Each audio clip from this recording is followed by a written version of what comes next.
Hello, everyone, and welcome to my presentation of my case study, Get This Child Out of My Room.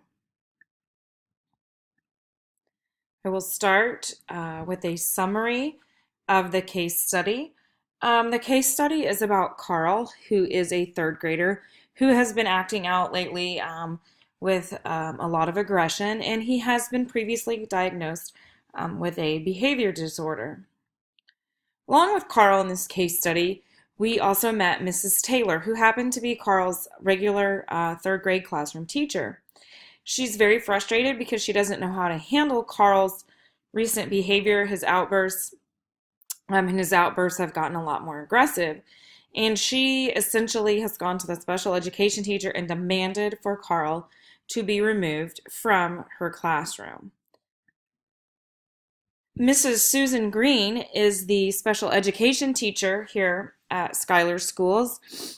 It is her first year teaching, and she really feels like Mrs. Taylor is not supporting her and is acting out, maybe with some aggression and dismay because she is replacing a 25-year veteran. And so Mrs. Green is kind of at a loss on how to deal with Mrs. Taylor and her demands, as well as doing what is best for Carl.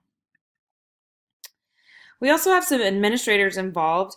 Mrs. Wills is the special education coordinator, and there's a superintendent of schools. This school district is very unique in that they share a lot of their services, like special education services. They share a superintendent across 6 buildings, and each building has an assistant superintendent who's really more like a lead teacher in the building. And so there's not a lot, it doesn't feel like there's a lot of administrative support in helping Mrs. Green deal with Carl's behavior.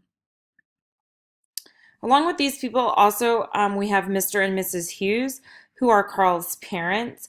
They recently divorced about 3 months ago, and it seemed to be kind of an ugly divorce, and have gotten some counseling for Carl's siblings, but Carl has not received any himself.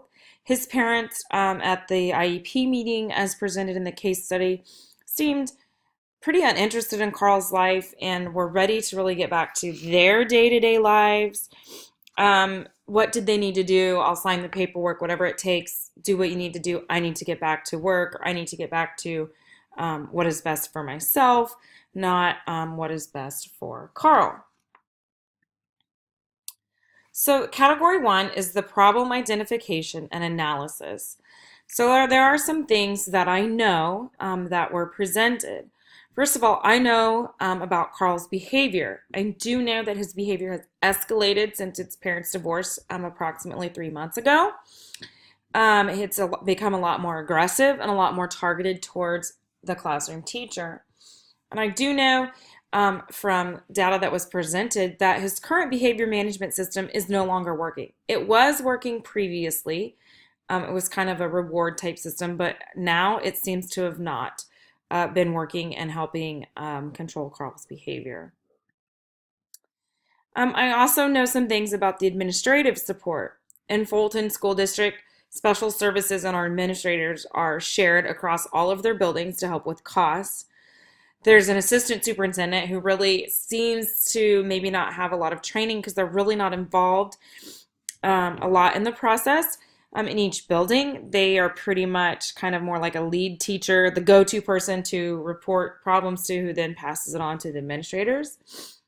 I also know that Mrs. Green is a first-year teacher with little experience in the classroom, let alone little experience in how to handle a situation with a child's behavior, as well as dealing with a veteran teacher and how to handle her demands and build a collegial relationship with her. And so I know there's not a lot of support in helping Mrs. Green with the demands of her job. I also know about the parental support for Carl. The parents basically want the school to do whatever they want with Carl. They'll just sign the papers and they want to get back to their lives. So I do know Carl's behavior has escalated recently due to some things that have been happening in his home life. And it seems that, again, that the parents just whatever you think you need to do at school, we'll sign it, move on. And that Mrs. Green is maybe feeling somewhat unsupported in how to tackle this problem. So when I take what I know, it brings up some things about what do I need to know. I need to know what's in Carl's current behavior plan. What's in there? What were the behaviors that were specifically outlined? What were the consequences for when those behaviors were exhibited? And what were his rewards? It said there was a consequences and reward system, but I don't know what the rewards were, and I don't know what the consequences were or the behaviors to be exhibited. So we need to know what was in that plan and what with that plan had worked. I'm sure there were pieces that didn't work, but we need to know what really did work. I also need to know, have the previous or most recent incidences been documented, and not just, Carl acted out, but maybe some motivations for those behaviors. And even if those correspond with any behaviors that maybe he had exhibited previously, that we could go back and look at documentation on. I also need to know what other agencies or services are currently working with Carl. Do we have social work coming in? Does he see a therapist or a counselor for behavior and emotional support? I need to know about relationships. I need to know if there's anyone from the school that has a good relationship with Carl's parents who can help them kind of get on board in supporting Carl, and ensuring that Carl's getting what he needs. I need to know if Mrs. Taylor, the classroom teacher, gets along well with other teachers so that she feels that she has a support system also in dealing with some children who are exhibiting some problem behaviors. And does Mrs. Green feel supported by the administration? Does she have a good working relationship with them? And so that she feels she's doing what's best for Carl. And not only that, but does she have good relationships with colleagues in the building and other buildings to help build her support system to help her in dealing with this situation? I also need to know about policies and professional development. I need to know what the district's policy is regarding threats of violence. A lot of schools might have different policies. We need to know what those policies are. Are we following those policies? What's being done? I need to know what professional development Mrs. Taylor and Mrs. Green possibly need to aid them in dealing with this behavior. Aggressive behavior can be very difficult to deal with in a classroom, and so what kind of professional development can we get them to help them deal with Carl's behavior as well? So to continue with category 1, the problem identification. Ultimately, the team needs to come together to find a solution to help Carl deal with his feelings and aggression. He's acting outward with his feelings, and it's displaying aggression. We need to find a balance between aggression and some internalizing of the behaviors, so some self-reflection. So the problem is we know that Carl has been previously diagnosed with a behavior disorder, and his current IEP had apparently been working until about 3 months ago when his parents got divorced. Since that time, Carl's behaviors have been escalating. They've become more aggressive and more violent towards his classroom teacher. All of the adults involved truly do have a genuine interest in Carl, and they need to put Carl's needs before their needs and come together to revise his current IEP and behavior plan in order to address his needs and get him and allow him to be the most successful that he can be. So, my proposed plan of action. First of all, so they've already had the IEP meeting to agree that a change needs to be made. So then following that up, I would call a meeting with the administration, superintendent, even assistant superintendent, special ed director, Mrs. Green and Mrs. Taylor to get them all on the same page. Talk about what Carl's needs are, discuss what the least restrictive environment for Carl is.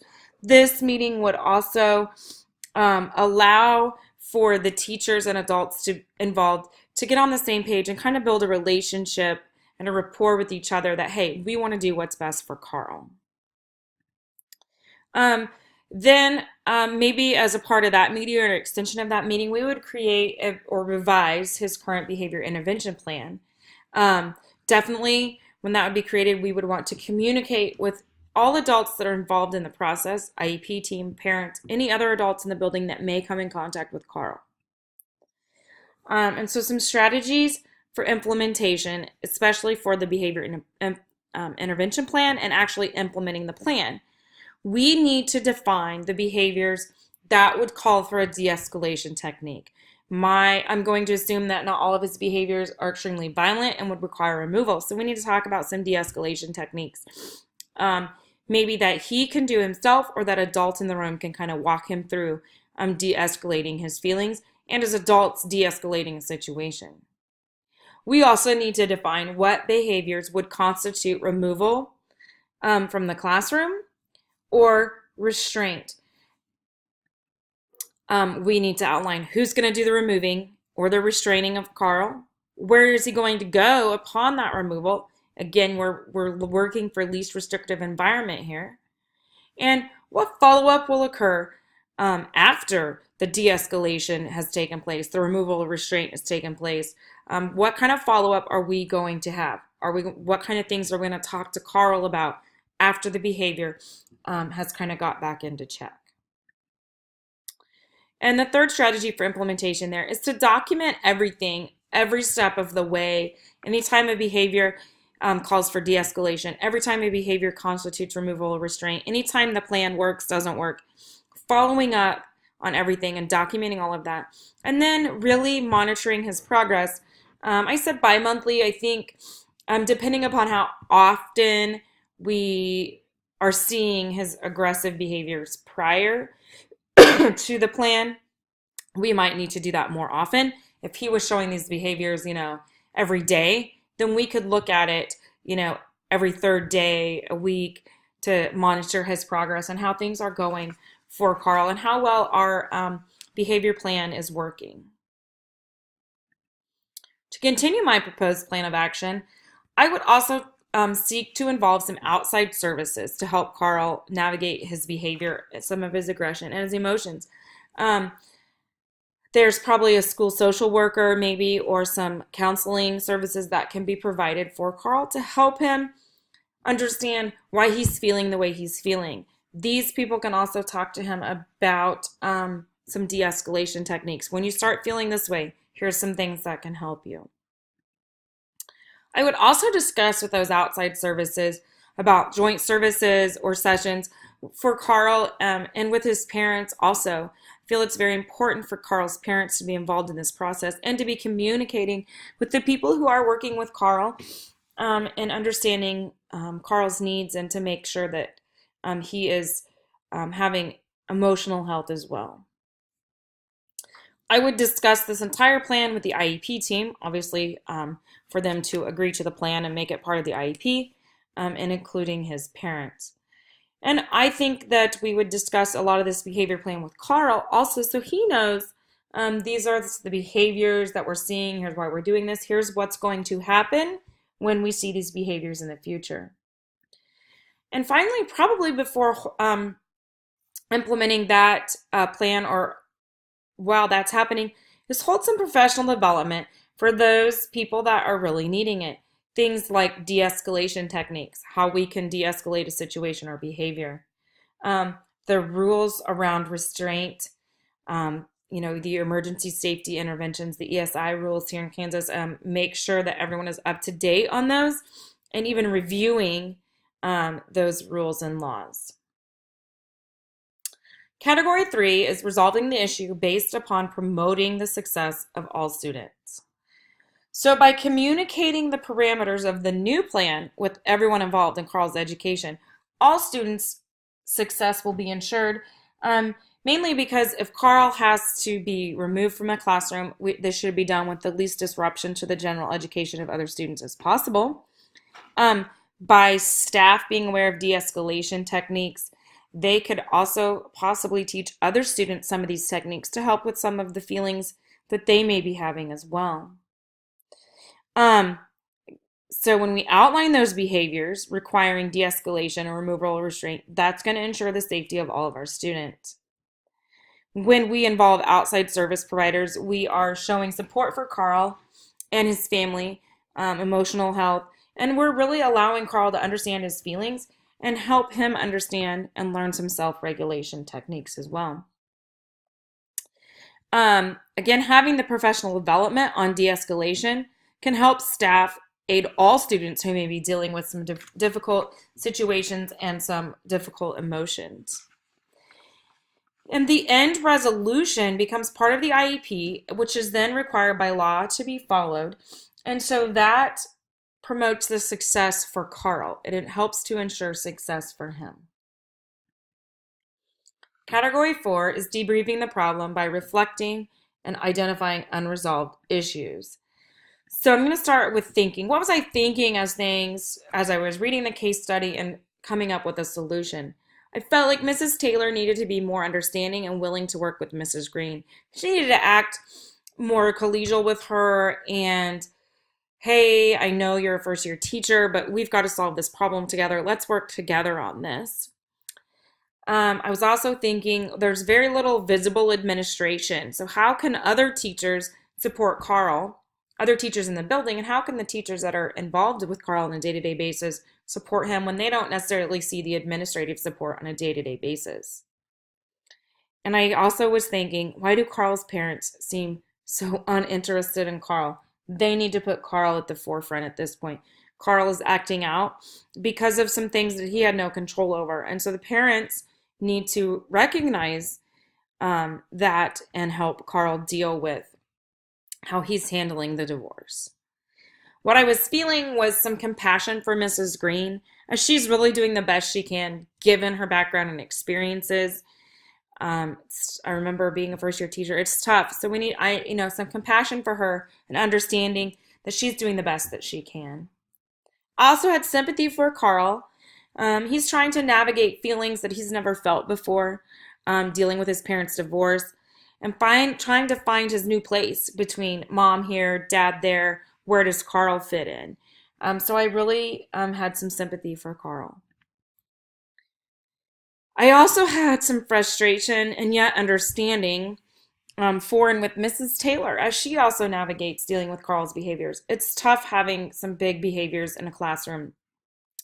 So it is frustrating. I was frustrated that, she is a veteran teacher, should be able to handle that a little bit more, but also understood where she was coming from. And I was valuing Mrs. Taylor's overall concern for her safety and the safety of other students in her classroom, and also valuing that she saw the need to find a solution for dealing with Carl's behavior. So as I reflect on Standard 2 as it applies here, Component 1, promoting the academic success of every student. Involving outside services to help Carl navigate his behavior, aggression, and emotions. This helps promote the academic success of every student in that if Carl is acting out less, there's less disruptions in the classroom. Carl succeeds, all of the students succeed academically. By training staff on de-escalation techniques so that maybe Carl does not have to be removed, not only is the staff trained to help Carl de-escalate his feelings or de-escalate a situation, the staff can apply that to themselves and help teach other students de-escalation techniques as maybe they encounter feelings or situations that they are uncomfortable with. That ensures the academic success for every student. And also, by defining the behaviors that would constitute de-escalation or removal for Carl, minimizes the disruptions of the general education classroom and ensures the success for everyone. The second component here is to promote the personal well-being of every student. I'm going to include kind of the same three things and explain them in a different way. When we involve outside service to help Carl navigate his behavior and emotions, we're teaching Carl how to get in touch with those emotions, what he's feeling, and instead of showing aggression, verbalizing those feelings. That is promoting Carl's own emotional well-being.